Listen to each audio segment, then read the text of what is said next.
Algérie-France, chronique d'une panique aérienne. Rien n'effraie plus la presse parisienne qu'un pays du Sud qui décide de s'équiper sans demander la permission.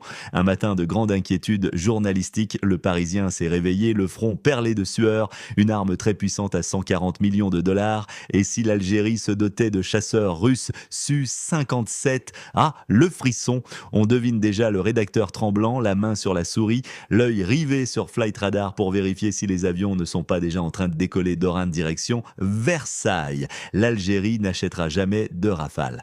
Parce que oui, figurez-vous, elle a le droit, un droit souverain inscrit nulle part dans les journaux français, mais bel et bien dans la réalité. Mais l'Europe voudrait voir l'Algérie boycotter la Russie. Or, l'Algérie a 6500 km de frontières terrestres à contrôler et voilà qu'on voudrait qu'elle se contente de jumelles et de prières. Le journaliste, sans doute depuis sa terrasse du Marais, s'interroge, mais pourquoi dépenser 25 milliards de dollars pour la défense? Parce qu'ici, cher ami, on n'a pas la chance d'avoir la Suisse pour voisine. On a le chaos libyen, la voracité marocaine et les mirages terroristes du Sahel. Ici, la stabilité se paie en vigilance et en Su-57. D'ailleurs, entre nous, si la France peut dépenser 50 milliards d'euros par an pour entretenir une armée qui bombarde au Mali, au Niger ou en Syrie sans que personne aux Parisiens ne s'en étrangle, pourquoi l'Algérie n'aurait-elle pas le droit de simplement se protéger?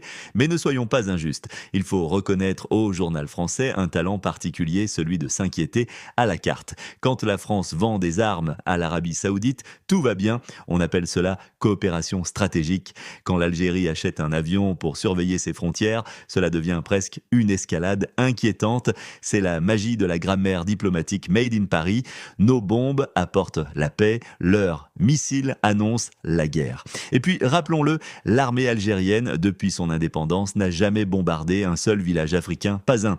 Ni à Bamako, ni à Tripoli. Elle ne s'invite pas chez les autres pour restaurer la démocratie à coups de missiles, ni pour protéger les populations en vidant leurs maisons. Alors oui, demain, l'Algérie aura des Su-57, mais ce qui semble insupportable à certains, c'est moins la machine que le symbole, celui d'un pays africain, souverain, qui n'attend plus qu'on lui dicte ses priorités, un pays qui sait que la sécurité ne se quémande pas, elle se construit. Alors, chers Parisiens, respirez, l'Algérie ne vous bombardera pas, mais elle continuera de voler au propre comme au figuré, bien au-dessus de vos préjugés.